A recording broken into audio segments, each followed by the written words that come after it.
Permintaan Presiden Joko Widodo agar masyarakat lebih aktif memberikan masukan dan kritik diejawantahkan oleh Kantor Staf Presiden (KSP).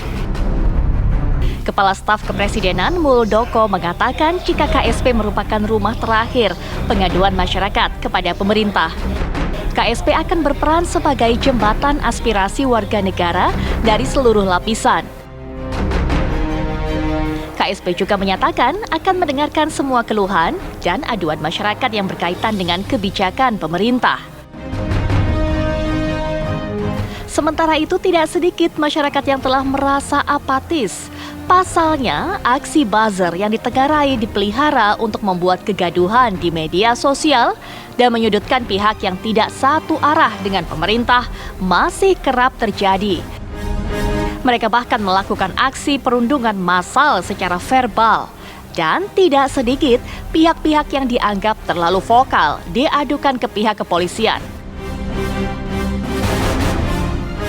Lantas apakah janji KSP untuk menjadi rumah terakhir pengaduan masyarakat hanya akan menjadi jargon semata? Apa yang akan dilakukan KSP untuk membuat masyarakat kembali percaya kepada pemerintah? Tim TV One mengabarkan. Bahwa KSP ini adalah rumah terakhir pengaduan bagi masyarakat. Kalau pengaduan itu sudah nggak bisa lagi diselesaikan, terus mau kemana lagi? Tetapi teman-teman sekalian, kita juga tidak bisa menyelesaikan dengan berbagai persoalan yang begitu kompleks yang dihadapi oleh kita semuanya. Tidak juga mudah seperti itu. Tapi setidak-tidaknya kami memahami persoalan, kami tahu ada persoalan dan persoalan itu kita komunikasikan. Ini menjadi apa ya? Menjadi angin segar, harapan, bukan harapan baru sih sebetulnya, kan memang udah fungsinya pemerintah adalah menyerap segala bentuk aspirasi maupun juga keluh kesah dan lain sebagainya dari masyarakat kan. Tapi kita apresiasi pernyataan dari Pak Muldoko tadi ya. Ini macam-macam pernyataannya. Jadi KSP Rumah Rakyat, Muldoko boleh marah-marah, kami sudah biasa. Lalu juga ada pernyataan berikutnya, warga boleh mengadu soal layanan publik, Muldoko tak akan ditangkap. Waduh, ada jaminan tuh. Jadi pemerintah ini sudah membuka diri ya, Vi ya, sudah membuka diri untuk kritikan ataupun aspirasi yang diberikan oleh berbagai pihak, oleh masyarakat juga, untuk oleh pers juga. Nah, tapi headline kita hari ini adalah rapor merah demokrasi pemerintahan Joko Widodo. Nah, kita akan bahas lebih dalam. Sudah ada beberapa narasumber yang bergabung bersama kami.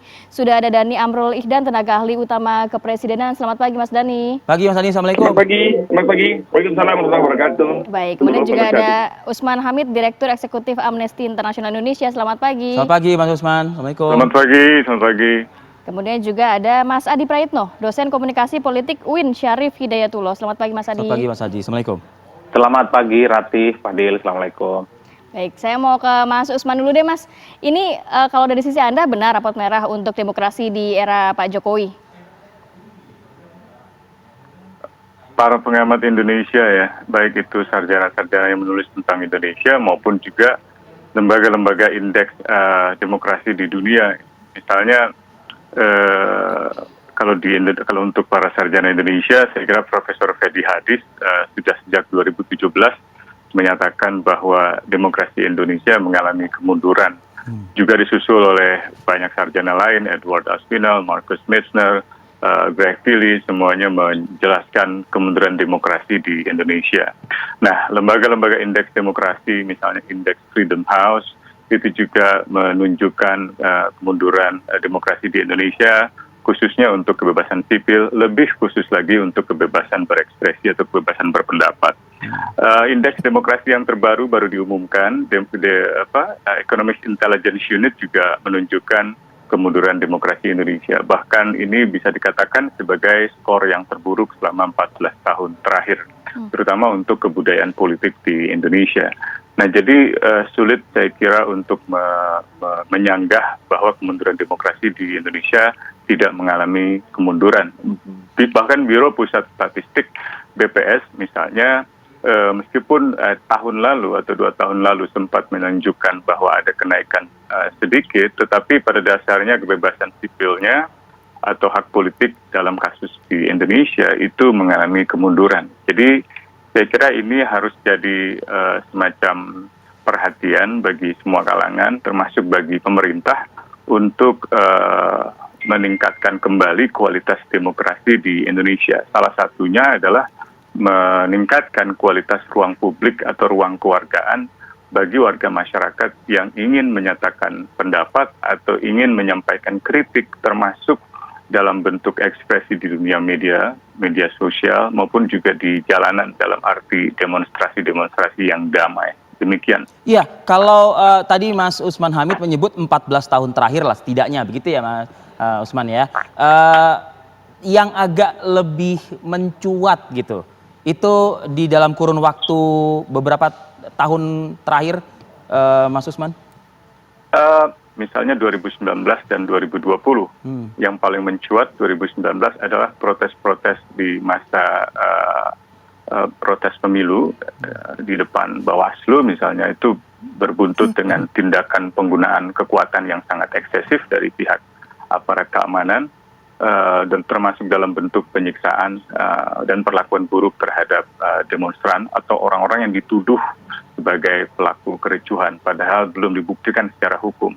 Peristiwa kedua yang sangat mencolok di tahun 2019 adalah protes damai para mahasiswa dalam gerakan reformasi di korupsi. Bahkan juga ada yang meninggal, sama seperti di dalam protes Bawaslu sekitar 9-10 orang. Kalau di bulan September gerakan reformasi di korupsi itu sekitar 5 orang yang tewas.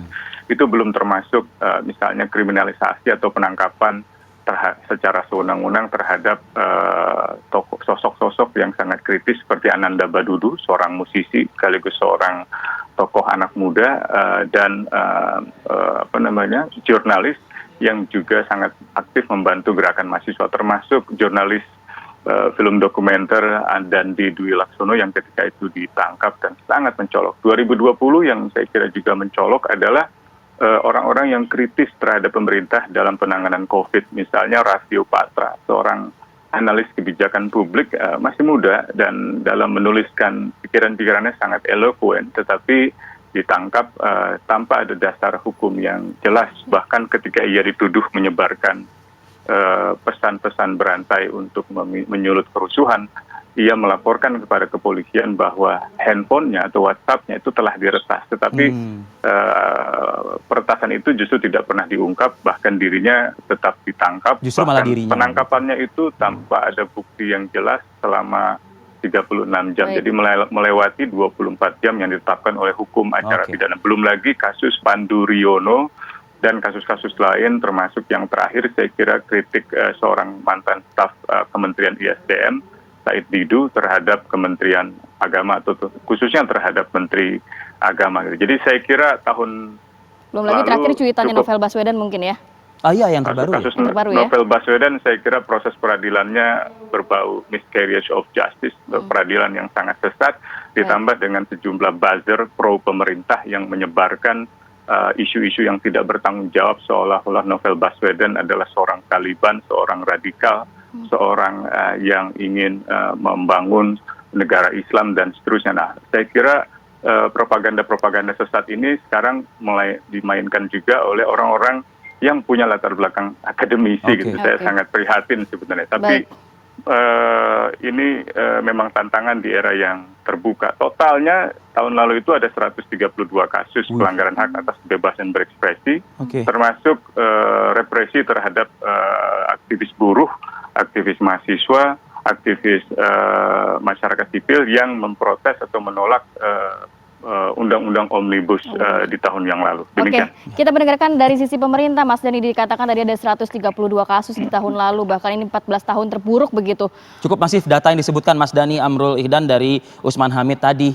Apa tanggapan pemerintah menyikapi hal ini, Mas Dani? Ya, baik. Apapun itu dari penilaian dari lembaga publik terhadap indeks demokrasi di Indonesia, tentu kita merespon dengan positif ya, baik itu merah, kuning ataupun hijau, apapun itu. Justru kalau ini sekarang kelihatan merah, indeks dari demokrasi, tentu kita melihat indikator-indikator yang mana yang bisa kita perbaiki untuk menaikkan indeks tersebut jadi kuning dan hijau.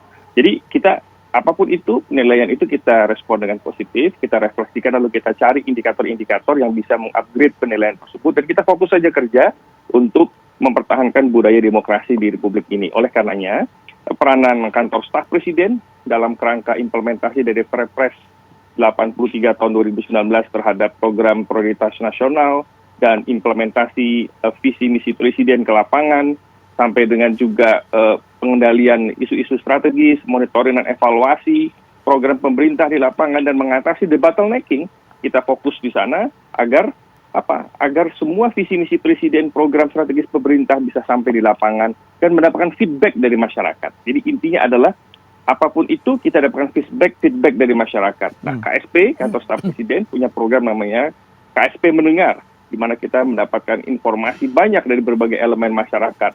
Lalu kita buat tabulasi dari setiap pengaduan tersebut, kita linkage-kan dengan kementerian dan lembaga terkait, lalu kita percepat. Kita lakukan percepatan-percepatan di lapangan, agar semua proses tata kelola pemerintahan ini, tata kelola bernegara, sampai dengan pelayanan publik bisa terdeliver dengan baik, sesuai dengan visi-misi besar Bapak Presiden.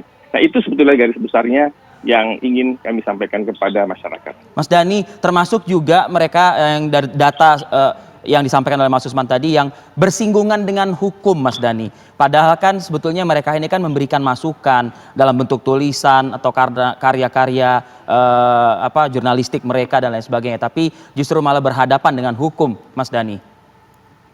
Ya, tentu setiap demokrasi mengajarkan kepada kita untuk menyampaikan keterbukaan informasi, keterbukaan pemikiran strategis maupun pemikiran taktis operasional di lapangan, termasuk juga kendala-kendala di lapangan, lalu dituangkan dalam sebuah pemikiran strategis yang dilakukan oleh anak bangsa, itu direspon positif. Dalam kerangka pemikiran yang konstruktif, tanpa ajaran kebencian, penghinaan dan sebagainya, yang tentu itu ada undang-undangnya sendiri. Kita tahu bersama ada undang-undangnya sendiri, dan itu kan diproses melalui penegakan hukum.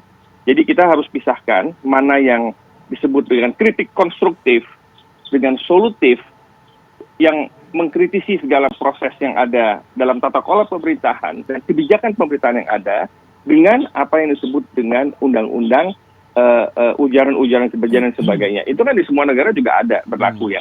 Nah, kalau ternyata undang-undang itu ternyata memberatkan atau membuat indeks demokrasi kita itu jadi tidak baik, itu kan undang-undang itu dibuat pada koridor waktu tertentu dengan segala permasalahan yang dihadapi pada waktu itu.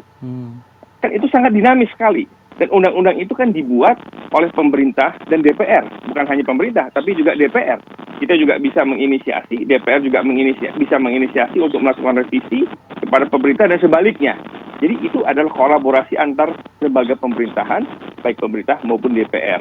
Ini semua kan tidak ada hal yang absolut akan berlaku sama dan tanpa ada perubahan, tidak. Semua bisa dirubah untuk mencapai visi besar Indonesia yang lebih demokrasi, Indonesia yang maju dan sejahtera. Nah, ini yang menarik dari Mas Dhani. Singkat saja mungkin Mas Dhani, berkaca dari data yang tadi disampaikan oleh Usman Hamid juga begitu, Mbak. Contoh kasusnya misalnya ketika revisi Undang-Undang KPK, ya kan? Nah, di situ kan cukup bergejolak pada saat itu.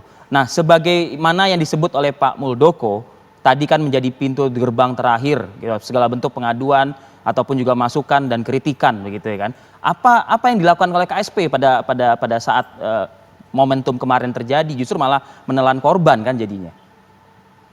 Ya, program prioritas nasional, monitoring dan evaluasi program strategis nasional, dan juga bicara the bottlenecking dan pengendalian isu-isu strategis. Nah, pengendalian isu-isu strategis ini menjadi implementasi dari fungsi KSP sebagaimana di pasal 3 dari Perpres 83, itu ada 10 fungsi KSP. Nah, kita melihat nih dinamika yang ada di masyarakat, berbagai masukan-masukan ada masyarakat, isu-isu strategis itu. Lalu kita kelola isu itu, kita buat suatu reassessment terhadap isu-isu yang ada, lalu kita buat rekomendasi kepada Presiden, sehingga Presiden membuat kebijakan atau program-program yang bisa dilakukan oleh kementerian dan lembaga terkait. Jadi orkestrasi di dalam pengambilan keputusan ini juga berdasarkan kepada program KSP Mendengar yang kita lakukan reassess terhadap proses masukan masyarakat, kemudian juga kita dikoordinasikan dalam bentuk narasi dan rekomendasi kepada Presiden maupun kepada kementerian dan lembaga terkait. Apabila terjadi debottlenecking atau masalah-masalah di lapangan, maka KSP bisa melakukan monef dan pemanggilan-pemanggilan terhadap kementerian dan lembaga terkait agar mensupport, mengakselerasi semua program-program yang sudah ditetapkan oleh Presiden. Baik, berarti sebenarnya KSP juga bisa memanggil begitu atau mengusut bagaimana kasus-kasus yang tadi sudah disebutkan oleh Mas Usman ya, perkembangannya seperti apa. Tapi kita juga akan mendengarkan nanti dari sisi akademisi Mas Adi Praitno dan juga akan kembali berbincang juga dengan Mas Usman. Tapi kita harus jeda dulu sejenak, pemirsa tetap bersama kami.